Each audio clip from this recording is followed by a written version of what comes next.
నమస్కారం న్యూస్ 21 కి స్వాగతం. హెడ్లైన్ చూద్దాం.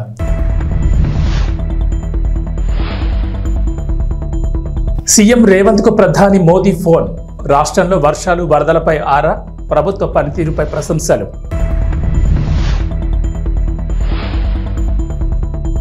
హైదరాబాద్ వాసులకు జీహెచ్ఎంసీ అలర్ట్. అత్యవసరమైతే తప్ప బయటకు రావద్దని సూచన.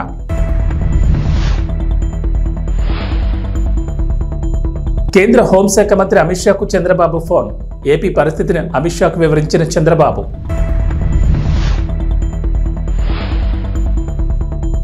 వైఎస్ఆర్ను గుర్తు చేసుకుని జగన్ ఎమోషనల్. ఇడుపులపాయలో ఘన నివాళి.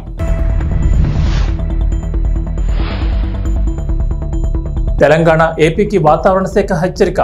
పలు జిల్లాల్లో నేడు అత్యంత భారీ వర్షాలు. తెలంగాణలో భారీ వర్షాలు కురుస్తున్న నేపథ్యంలో సీఎం రేవంత్ రెడ్డికి ప్రధాని నరేంద్ర మోడీ ఫోన్ చేశారు. రాష్ట్రంలో వర్షాలు, వరద పరిస్థితులను, జరిగిన నష్టం వివరాలను అడిగి తెలుసుకున్నారు. ఈ సందర్భంగా పలు జిల్లాల్లో భారీ వర్షం, వరదతో వాటిల్ల నష్టం ప్రాథమిక వివరాలను సీఎం ప్రధాని దృష్టికి తీసుకెళ్లారు. ప్రజలకు ఇబ్బంది లేకుండా, ప్రాణ నష్టం జరగకుండా రాష్ట్ర ప్రభుత్వం జాగ్రత్తలు తీసుకుందని, తక్షణ సహాయక చర్యలు చేపట్టామని, ఖమ్మం జిల్లాలో ఎక్కువ నష్టం సంభవించిందని ప్రధానమంత్రికి ముఖ్యమంత్రి తెలిపారు. కేంద్ర ప్రభుత్వం తరపున సహాయం అందిస్తామని, ప్రతికూల వాతావరణ పరిస్థితుల్లోనూ సేవలందించే హెలికాప్టర్లను తెలంగాణకు పంపిస్తామని ప్రధాని మోడీ సీఎం రేవంత్కు హామీ ఇచ్చారు. ప్రాణ నష్టం జరగకుండా అప్రమత్తంగా వ్యవహరించినందుకు తెలంగాణ రాష్ట్ర ప్రభుత్వ యంత్రాంగాన్ని మోడీ అభినందించారు. కేంద్ర హోంమంత్రి అమిత్ షా సైతం రేవంత్ రెడ్డితో ఫోన్లో మాట్లాడారు. భారీ వర్షాలు, వరద పరిస్థితులను అడిగి తెలుసుకున్నారు. క్షేత్రస్థాయిలో పరిస్థితిని వివరించిన సీఎం వరదల వల్ల వాటిల్లిన నష్టాన్ని కేంద్ర మంత్రి దృష్టికి తీసుకువెళ్లారు. ప్రాణ నష్టం జరగకుండా జాగ్రత్తలు తీసుకున్నామని తెలిపారు. కేంద్ర ప్రభుత్వం నుంచి తెలంగాణకు అవసరమైన తక్షణ సాయం చేస్తామని, వరద సహాయక చర్యల్లో సహకారం అందిస్తామని అమిత్ షా హామీ ఇచ్చారు. ఏపీ, తెలంగాణలో జోరుగా వర్షాలు కురుస్తున్నాయి. నేడు కూడా భారీ వర్షం హెచ్చరికలు జారీ చేశారు వాతావరణ శాఖ అధికారులు. హైదరాబాద్లోనూ వర్షం కురిసే అవకాశం ఉందని చెప్పారు. ప్రస్తుతం నగరంలో చిరుజల్లులు పడుతున్నాయి. వర్షాలు, వరదల దృష్ట్యా హైదరాబాద్ ప్రజలు అత్యవసరమైతే తప్ప ఇళ్ల నుంచి బయటకు రావద్దని జీహెచ్ఎంసీ అధికారులు హెచ్చరికలు జారీ చేశారు. ఈ మేరకు నగరవాసులకు అలర్ట్ మెసేజ్లు పంపిస్తున్నారు. నాలాలు, చెరువులు, లోతట్టు ప్రాంతాల వద్దకు వెళ్లొద్దని నగరవాసులను అధికారులు హెచ్చరించారు. అత్యవసరమైతే 04021111111 లేదా 9000113667కు కాల్ చేయాలని సూచించారు. ప్రత్యేక టీంలు అందుబాటులో ఉంటాయని, అవసరమైన సహాయ సహకారాలు అందిస్తారని చెప్పారు. భారీ వర్షాలతో ఆంధ్రప్రదేశ్లో నెలకొన్న పరిస్థితులను కేంద్ర హోంశాఖ మంత్రి అమిత్ షాకు ఫోన్ చేసి సీఎం చంద్రబాబు తెలిపారు. వరదలతో విజయవాడ, గుంటూరు లాంటి నగరాలు అతలాకుతలమయ్యాయని, ఈ క్రమంలో కేంద్రం సహాయం అవసరమని చంద్రబాబు అడిగారు. చంద్రబాబు విజ్ఞప్తికి సానుకూలంగా స్పందించిన అమిత్ షా 40 పవర్ బోట్లు, 6 ఎన్డీఆర్ఎఫ్ బృందాలను, 6 హెలికాప్టర్లను పంపించనున్నట్లు ప్రకటించారు. ఇవన్నీ విజయవాడకు చేరుకోనున్నాయి. ఎడతెరిపి లేకుండా కురుస్తున్న అతి భారీ వర్షాలతో ఆంధ్రప్రదేశ్ చిగురుటాకులా వణికిపోతోంది. అత్యంత భారీ వర్షపాతం, వరదలతో విజయవాడ, గుంటూరు లాంటి నగరాలు పూర్తిగా జలదిగ్ధమయ్యాయి. వేలాది మంది ప్రజలు బిక్కుబిక్కుమంటూ సహాయం కోసం ఆశగా ఎదురు చూస్తున్నారు. 30 ఏళ్లలో ఇంతటి బీభత్సం ఇదే మొదటిసారి వచ్చిందంటే పరిస్థితి ఎంత దయనీయంగా మారిందో అర్థం చేసుకోవచ్చు. వరద ప్రభావిత ప్రాంతాల పరిస్థితులను తెలుసుకునేందుకు సీఎం చంద్రబాబు స్వయంగా వెళ్లి వరద నీళ్లలో బోటుపై వెళుతూ బాధితులను పరామర్శించి భయపడొద్దని ధైర్యం చెప్పారు. అనంతరం అధికారులకు కీలక ఆదేశాలు జారీ చేశారు.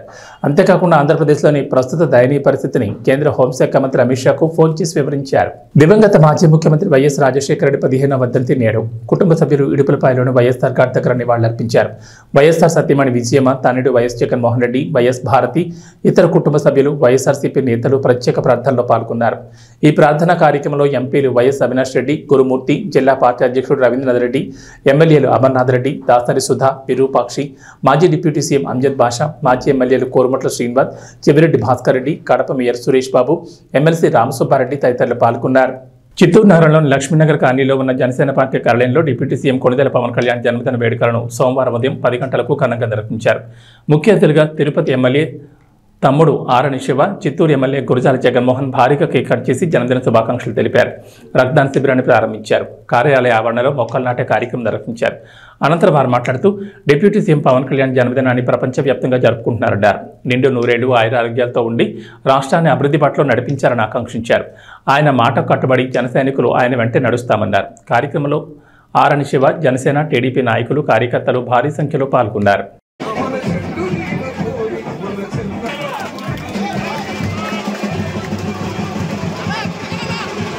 ఈరోజు చిత్తూరు కాన్స్టిట్యున్సీ జనసేన పార్టీ ఆఫీసులో మన ఆరణి శ్రీనివాసులు గారి యొక్క ఆధ్వర్యంలో మేమందరం కూడా ఆయన ఇప్పుడు తిరుపతి ఎమ్మెల్యేగా ఉండడం మీకు అందరూ కూడా తెలిసిన విషయమే. ఆయన సూచనల మేరకు మేమందరం కూడా జనసేన పార్టీలో ఉన్నటువంటి అభిమానులు అయితేనేమి, అదేవిధంగా ఎన్డీఏ కూటమి యొక్క కార్యకర్తలు అందరూ కూడా మూకమ్మడిగా వచ్చి ఈ యొక్క జన్మదిన సందర్భంగా మన కొనిదెల పవన్ కళ్యాణ్ గారి యొక్క జన్మదిన సందర్భంగా అందరూ కూడా ఇక్కడ పండుగ జరుపుకోవడం చాలా విశేషం. ఇదే విధంగా రాబోయే రోజుల్లో కూడా మనం అందరం కూడా వైట్గా ఉండాలి. రాయలసీమను అభివృద్ధి బాటలో తీసుకొని పోవాల్సిన అవసరం మన ఎన్డీఏ కూటమికి, కార్యకర్తలకు, నాయకులకు ఎంతైనా ఉందనేసి కూడా ఈ సందర్భంగా తెలియజేసుకుంటూ, రాబోయే రోజుల్లో మనం అందరం కూడా వైట్గా ఉండి మన ప్రత్యర్థి పార్టీ వైఎస్ఆర్సీపీ పార్టీని మనం ఎప్పటికి కూడా రానియకుండా చేయాల్సిన అవసరం ఎంతైనా ఉందనేసి కూడా తెలియజేసుకుంటూ, ఇక్కడికి విచ్చేసినటువంటి పవన్ కళ్యాణ్ గారి యొక్క అభిమానులు, ఎన్డీఏ కూటమి కార్యకర్తలకు అందరికీ కూడా పేరు పేరున నమస్సుమాంజలు తెలియజేసుకుంటున్నాను. సిద్దిపేట జిల్లా హుస్నాబాద్ పట్టణంలోని ప్రధాన వీధుల్లో వరద నీటిలో మునిగిన దుకాణ సముదాయాలు, ఇండ్లను మున్సిపల్ అధికారులతో కలిసి మంత్రి పొన్నం ప్రభాకర్ పరిశీలించారు. వరద నీటిలో మునిగిన వ్యాపార కేంద్రాలు, గృహ సముదాయాలను ప్రత్యక్షంగా పరిశీలించి నష్టపోయిన వారిని పరామర్శించారు. భవిష్యత్తులో వర్షాలు పడినప్పుడు పట్టణంలో వరద నీటితో జరిగిన నష్టం పునరావృతం కాకుండా అవసరమైన ప్రణాళికలు రూపొందిస్తామని మంత్రి హామీ ఇచ్చారు. అటు కోహెట్ మండలం రామచంద్రాపూర్లో వరద నీటిలో మునిగి చనిపోయిన కనకరెడ్డి కుటుంబానికి ప్రగాఢ సానుభూతిని తెలిపారు. హైదరాబాద్లో మాదిరిగానే రాష్ట్ర వ్యాప్తంగా ఉన్న అన్ని జిల్లాల్లో పాఠశాలలకు సెలవులు ప్రకటించాలని కలెక్టర్లను కోరారు.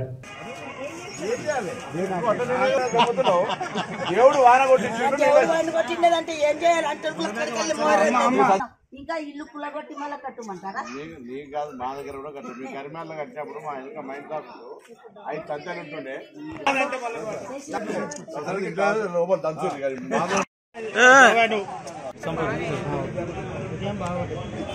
తెలంగాణ వ్యాప్తంగా లేదా దక్షిణ భారతదేశంలో పడుతున్న వర్షంలో భాగంగా హుస్నాబాద్ ప్రాంతంలో కూడా చాలా వర్షం పడ్డది.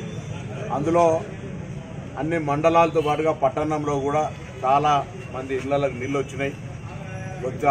వాళ్ళకు ఉన్నటువంటి వస్తు సామాగ్రి మునిగిపోయింది. అది వంట సామాగ్రి కావచ్చు, వ్యాపార సామాగ్రి కావచ్చు, వృత్తిపరంగా చేసుకునే అనేక అంశాల్లో కొంచెం నష్టం జరిగింది. ప్రత్యక్షంగా వాళ్ళందరినీ పరామర్శించే సందర్భంలో భవిష్యత్తులో ఇటువంటి వర్షం వచ్చినప్పుడు కూడా ఎటువంటి ఇబ్బంది లేకుండా ఉండే విధంగా ఈ జరిగినటువంటి నష్టంతో ఒక నిర్ణయం తీసుకొని, ఒక రివ్యూ చేసుకొని మరి వాటిని పునరావృతం కాకుండా చేసుకోవాలనే ఆలోచనతో ఉన్నాం.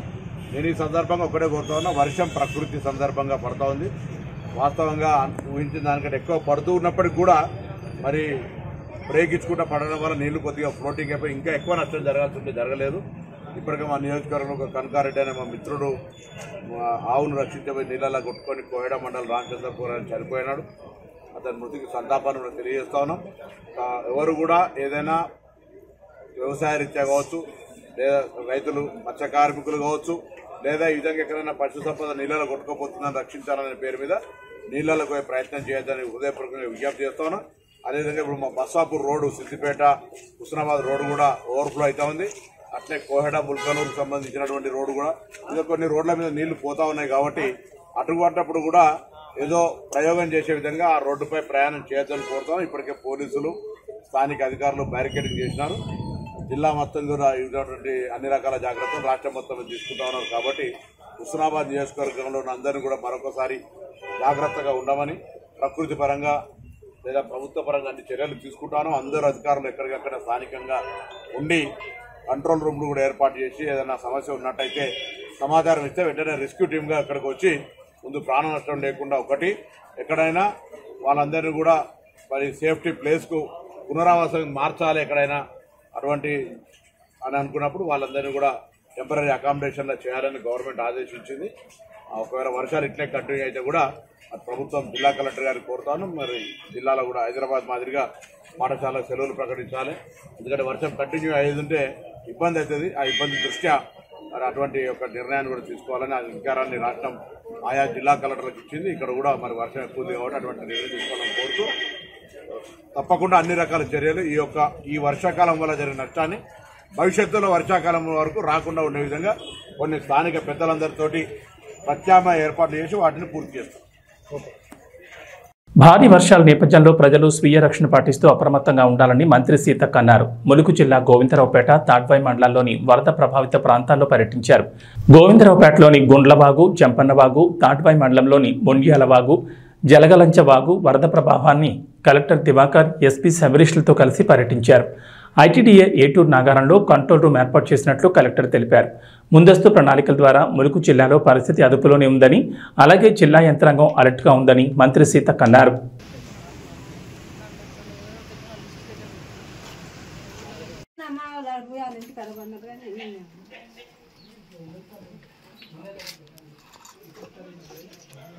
పట్టుకుపోయినా మేకలు ఉండే అని అదే బ్యాంక్ ఇన్నే ఉన్నది. అక్కడ ఊళ్ళో కూడా ఊళ్ళకి నీళ్ళు వచ్చినప్పుడు నీళ్ళు ఇళ్ళకి రాకుండా అది అవతల కాళ్ళు పోయినసారి ఎక్కడెక్కడ వచ్చిందో ఇప్పుడు కూడా అది ఆయన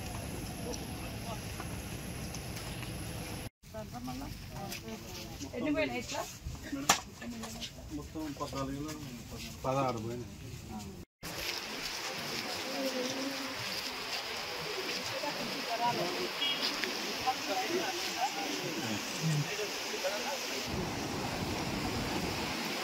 జగిత్యాల జిల్లా మేడిపల్లి, కథలాపూర్, కోరుట్ల, ఇబ్రహీంపట్నం మండలాల్లో భారీ వర్షం కురిసింది. ఇబ్రహీంపట్నం మండలం యావాపూర్, పకీర్ కొండాపూర్ గ్రామాల మధ్య హైలెవెల్ వంతెన నిర్మిస్తున్న క్రమంలో పక్కనే లో లెవెల్ వంతెన నిర్మించారు. అయితే భారీ వర్షం కారణంగా లో లెవెల్ వంతెన తెగిపోవడంతో సుమారు 6 గ్రామాలకు రాకపోకలు నిలిచిపోయాయి. దీంతో పాటు కోరుట్ల మండలం కల్లూరు గ్రామంలోని లో లెవెల్ వంతెనపై నీరు పారడంతో రాయికల్కు వెళ్లే రాకపోకలు నిలిచిపోయాయి. మేడిపల్లి మండలంలోని కమ్మర్పేట, వెంకట్రావుపేట, రత్నాలపల్లి గ్రామాల మధ్య ఉన్న లో లెవెల్ వంతెనలపై భారీగా నీరు పొంగడంతో సుమారు 16 గ్రామాల మధ్య రాకపోకలకు అంతరాయం కలిగింది. దీంతో పలు గ్రామాల్లోని లోతట్టు ప్రాంతాలు జలమయమయ్యాయి.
తెలుగు న్యూస్. అనంతపురం జిల్లా గుంతకల్ పట్టణంలో జనసేన మెగా రక్తదాన శిబిరం ఏర్పాటు చేశారు. AP deputy CM Pawan Kalyan పుట్టినరోజును పురస్కరించుకుని జనసేన మండల కార్యదర్శి పురుషోత్తమ ఆధ్వర్యంలో రక్తదాన శిబిరం ఏర్పాటు చేశారు. జనసేన అధినేత డిప్యూటీ సీఎం పవన్ కళ్యాణ్ ఆశయాల మేరకు సేవా దృక్పథంలో భాగంగా జనసేన పార్టీ నాయకులు, కార్యకర్తలు రక్తదాన శిబిరం ఏర్పాటు చేసినట్టు తెలిపారు. ఈ రక్తదానం ద్వారా యువతలో మరింత సేవాభావాన్ని పెంపొందించుకోవాలన్నారు. ప్రతి ఒక్కరూ దయ, సేవ కలిగి ఉండాలన్నారు. ఈ మెగా రక్తదాన కార్యక్రమంలో దాదాపు 100 మందికి పైగా యువకులు రక్తదానం చేశారు. అనంతరం రక్తదాతలకు షీల్డ్ను అందజేసి వారిని అభినందించారు. ఈ కార్యక్రమంలో బండి శేఖర్, పోల రమణ, గోపి, వెంకటేష్ తదితరులు పాల్గొన్నారు.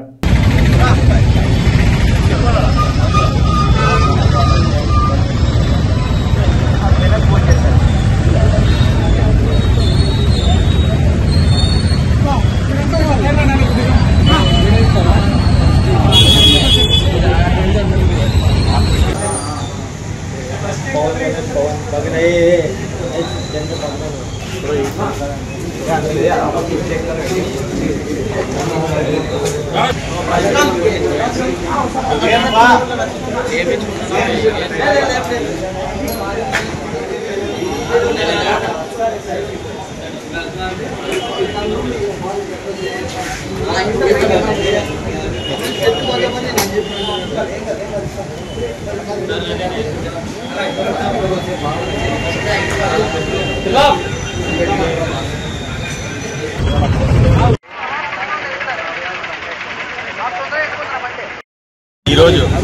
ఆంధ్రప్రదేశ్ ఉప ముఖ్యమంత్రి శ్రీ కొణిదెల పవన్ కళ్యాణ్ గారి పుట్టినరోజు వేడుకల్లో భాగంగా ఈరోజు గుంటకల్ నియోజకవర్గంలో రక్తదాన శిబిరాన్ని ఏర్పాటు చేయడమైనది. ఈ కార్యక్రమానికి బీజేపీ, టీడీపీ అందరూ సపోర్ట్ చేశారు. రాబోయే రోజుల్లో ఇంకా ఘనంగా వేడుకలు జరగాలని, ఆ దేవుడు ఆశీస్సులు ఎల్లప్పుడూ ఉండాలని పవన్ కళ్యాణ్ గారి మీద సెలవు తీసుకుంటాను. జై జై జనసేన. నంద్యాల జిల్లా సంజమాల మండల ప్రజలకు గ్రామాల్లోని వినాయక చవితి ఉత్సవాలు గ్రామాల్లో ఎటువంటి సమస్యలు లేకుండా అందరూ కలిసికట్టుగా ఉత్సవాలు జరుపుకోవాలని సంజమాల సి రమణయ్య ఎస్ఐ మాట్లాడుతూ ఎటువంటి కళలో కానీ కొట్లాట్లు కానీ సమస్యలు పెంచుకోకుండా గ్రామాల్లో ఉన్న ప్రజలు కలిసికట్టుగా వినాయక చవితి ఉత్సవాలు సంతోషంగా జరుపుకోవాలని రమణయ్య తెలిపారు. కొన్ని సూచనలు పోలీస్ తరపు నుంచి మండల ప్రజలకు ఇవ్వదలుచుకున్నాను. ఐడియాలు తీసుకొచ్చేటప్పుడు హైట్ విషయంలో ప్రజలందరూ కొంచెం జాగ్రత్తగా ఉండాలి. ప్రతి సంవత్సరము హైట్ పెంచాలనే ఉద్దేశంతో విలేజ్లో ఉన్న ఇబ్బందులను దృష్టిలో పెట్టుకోకుండా ఎలక్ట్రిసిటీ వైర్స్ తగలడం కానీ పెద్ద ఐడియాలు తీసుకొచ్చినప్పుడు నిమజ్జనం చేసేటప్పుడు కూడా ప్రాబ్లమ్స్ వస్తాయి. కాబట్టి మేము సూచించిన మేరకు హైట్ విషయంలో జాగ్రత్తలు పాటిస్తే తీసుకొని పోయేదానికి నిమజ్జనం చేసేదానికి ప్రాబ్లం ఉండదు. తర్వాత ఒకే ఊరిలో ఒకటి కంటే ఎక్కువ విగ్రహాలు పెట్టే విషయంలో కూడా ట్రాఫిక్ను దృష్టిలో పెట్టుకొని ట్రాఫిక్ ఇబ్బంది కలగకోకుండా, ప్రజలకు ఇబ్బంది కలగకోకుండా ఉండే ప్లేస్లో, అందరికీ అనువైన ప్లేస్లో, సమస్యాత్మకంగా లేని ప్లేస్లో, ఎందుకంటే ఇక్కడ ఎందుకు పెట్టినారు అక్కడ ఎందుకు పెట్టినారు అంటారు. కాబట్టి డిస్ప్యూట్ లేని ప్లేస్లో ఐడియాలను పెట్టాలని కోరుచున్నాము. తర్వాత ఈ పండుగను కులమత భేదాలు లేకుండా చాలామంది ప్రజలు అందరూ జరుపుకుంటారు. పిల్లలందరూ డ్యాన్స్లు వేస్తూ ఉంటారు. అయితే అర్ధరాత్రి అపరాత్రి అనుకోకుండా లేట్ నైట్లో ఎక్కువ సౌండ్ పెట్టి ఇతరులకు ఇబ్బంది కలిగే విధంగా కానీ, పర్మిషన్ లేకుండా ఈ డీజేలు పెట్టడము, డ్యాన్స్లు వేయడము, ఫైర్ క్రాకర్స్ కాల్చడము, ఇటువంటివన్నీ మేము పోలీస్ తరఫు నుంచి ప్రజలందరికీ రిక్వెస్ట్ చేస్తున్నాము. ఇబ్బందులు కలగకుండా పండుగ చేసుకోవాలి. తర్వాత అక్కడ తీర్థప్రసాదాల విషయంలో కూడా నీట్నెస్ పాటించి ఎక్కడ కూడా మనకు కంటామినేషన్ జరగకుండా చూసుకోవాలి. ఐడియాలు ఎక్కడైతే పెట్టారో అక్కడ కనీసం ఒక 2 మెంబర్స్ నైట్ అంటే రౌండ్ ద క్లాక్ స్టే చేసే విధంగా ఉండాలి. ఎందుకంటే ఆకతాయిలు ఎవరన్నా కానీ విగ్రహాన్ని దగ్గర కానీ లేకుంటే మనోభావాలు దెబ్బతినే విధంగా ఏదైనా ప్రవర్తించినప్పటికీ తెలుస్తుంది. ముఖ్యంగా ఈ ఎలక్ట్రిసిటీ విషయంలో ప్రాబ్లమ్స్ వస్తుంటాయి. వైర్స్ కిందనే పెడతారు. ఆ డెకరేషన్ చేసినప్పుడు ఎక్కడైనా షార్ట్ సర్క్యూట్ రావడం కానీ, ఏదన్నా చిన్నపిల్లలు ఆడుకుంటుంటారు. కాబట్టి చాలా జాగ్రత్తగా ఎలక్ట్రిసిటీ విషయంలో పర్మిషన్ తీసుకొని అది జాగ్రత్తగా చిన్నపిల్లలు కానీ ఎవరికి కానీ ఈ షార్ట్ సర్క్యూట్ ఇట్లాంటివన్నీ లేకుండా చూసుకోవాలి. రంగులు చల్లుతూ ఉంటారు. కొంతమందికి నచ్చదు. కొంతమంది ఇళ్ళ దగ్గర రెచ్చగొట్టే విధంగా ఇది చేయడము, లేకుంటే ఈ రంగులు చల్లే విషయంలో కూడా ఒకసారి ఆలోచన చేసుకొని ఎక్కడ కూడా గొడవలు జరగకుండా, ఏ చిన్న సంఘటనలు జరగకుండా శాంతియుతంగా అందరూ సంతోషంగా ఈ పండుగను చేసుకోవాలి. తర్వాత ట్రబుల్ మాంగర్స్ ఎవరన్నా కానీ మీకు ఏదైనా ఈ దీంట్లో చిన్న చిన్న ఆటంకాలు కలిగించే వ్యక్తులు ఎవరన్నా ఉంటే వాళ్ళ వివరాలు మాకు ముందే ఇచ్చిన, లేకపోతే ప్రాబ్లం ఏదన్నా వచ్చినప్పుడు ప్రజలు మాకు చెప్తే మేము వెంటనే రియాక్ట్ అవుతాము. దాన్ని కూడా తీసుకోవాలని ప్రజలు దృష్టిలో పెట్టుకోవాలని కోరుకుంటున్నాం. తర్వాత ఐడియాలను తీసుకుపోయే విషయంలో ఎక్కడ ఎంతమంది ఉండాలి ఆ వెహికల్లో, వెహికల్ పరిమితికి మించి ఆ వెహికల్ ఎక్కడము, కింద పడ్డము, లేకుంటే నిమజ్జనం జరిగే ప్రదేశంలో ఈతరాని పిల్లలు ఉండడము, ఎక్స్పర్ట్స్ ఉండాలా. మేము అన్ని చర్యలు తీసుకుంటాం, ప్రికాషన్స్. ఏ ప్లేస్లో అయితే నిమజ్జనం చేయాలో కొన్ని ప్రదేశాలు ఎంపిక చేసుకొని అన్ని రక్షణ చర్యలు తీసుకొని చేపడతాం. కాబట్టి మేము ఇచ్చే సలహాలు సూచనలు మీరు పాటించాలని కోరుకుంటాను. అదేవిధంగా ప్రజలు ఏదైనా విలువైన సలహాలు ఇస్తే మేము కంపల్సరీగా ఫాలో అవుతాము. కాబట్టి అందరూ శాంతియుతంగా మత సామరస్యంతో బాగా పండుగను జరుపుకొని సంతోషంగా ఉండాలి అని కోరుకుంటూ ప్రజలందరికీ మరొకసారి అడ్వాన్స్గా వినాయక చవితి శుభాకాంక్షలు తెలుపుకుంటూ పవన్ కళ్యాణ్ బర్త్డే సందర్భంగా సోషల్ మీడియాలో ఫ్యాన్స్ జన సైనికులు చేస్తున్న హంగామా గురించి ప్రత్యేకంగా చెప్పాల్సిన పని లేదు. వరదల వల్ల అంతా అతలాకుతలం అవుతున్నా కూడా థియేటర్లలో గబ్బర్ సింగ్ మోత మోగిపోతోంది. ఇక పవన్ కళ్యాణ్కు టాలీవుడ్ నుంచి ప్రత్యేకంగా అభినందనలు వెల్లువెత్తున్నాయి. తాజాగా అల్లు అర్జున్ తన సోషల్ మీడియా వేదికగా పవన్ కళ్యాణ్కు బర్త్డే విషెస్ తెలిపారు. గత కొన్ని రోజులుగా సోషల్ మీడియాలో Allu Arjun fans mega fans మధ్య నడుస్తున్న కోల్డ్ వార్ గురించి ప్రత్యేకంగా చెప్పాల్సిన పని లేదు. అల్లు అర్జున్ నంద్యాల ఎపిసోడ్ తర్వాత మెగా ఫ్యాన్స్ జన సైనికులు సోషల్ మీడియాలో దారుణంగా ట్రోలింగ్ చేస్తున్నారు. శిల్పారావు పిలవకపోయినా తానే వెళ్లి ప్రచారం చేశారని బన్నీ చెప్పడంతో మరింతగా అగ్గి రాజేసినట్లయింది. అలా జనసేన పవన్ కళ్యాణ్ కోసం కాకుండా వైసీపీ అభ్యర్థి శిల్పారావి కోసం బన్నీ వెళ్లడంతో నానా రచ్చ జరిగింది. ఇప్పుడు కూడా అలానే కావాలని పవన్ కళ్యాణ్ బర్త్డేని లైట్ తీసుకుని విష్ చేయకుండా ఈ వివాదాన్ని మరింత పెద్ద చేస్తాడా అని అంతా అనుకున్నారు. కానీ పవన్ కళ్యాణ్ బర్త్డే సందర్భంగా తాజాగా బన్నీ ట్వీట్ వేశారు. సింపుల్గా విషెస్ చెప్పాడు. Power star deputy CM Pawan Kalyan గారికి పుట్టినరోజు శుభాకాంక్షలని బన్నీ ట్వీట్ వేశారు. తెలంగాణలో భారీ వర్షాలు ఇప్పట్లో వీడిలా కనిపించడం లేదు. నేడు కూడా భారీ వర్షాలు కురుస్తాయని వాతావరణ కేంద్ర అధికారులు తెలిపారు. 8 జిల్లాల్లో అత్యంత భారీ వర్షాలు, 14 జిల్లాల్లో భారీ వర్షాలు కురుస్తాయని చెప్పారు. ఈ మేరకు ఆయా జిల్లాలకు హెచ్చరికలు జారీ చేశారు. ఏపీని కూడా వర్షాలు ముంచెత్తున్నాయి. 3 రోజులుగా వాయుగుండం ప్రభావంతో కురిసిన వర్షాలకు జనజీవనం స్తంభించింది. అయితే ఇవాళ కూడా వర్షాలు పడతాయంటోంది వాతావరణ శాఖ. ఓ మోస్తరు నుంచి భారీ వర్షాలకు అవకాశం ఉందంటున్నారు. అయితే వర్షం కారణంగా వరదలు మాత్రం కొనసాగుతున్నాయి. రాష్ట్రంలో వాగులు వంకలు పొంగి పొర్లుతున్నాయి. లోతట్టు ప్రాంతాలు జలమయమయ్యాయి. ముఖ్యంగా విజయవాడ చరిత్రలో కనీవిని ఎరుగని విధంగా వర్షాలు పడ్డాయి. అక్కడ పరిస్థితులు మరీ దారుణంగా ఉన్నాయి. ఏబీ బులెటిన్ విశేషాలు. నమస్కారం.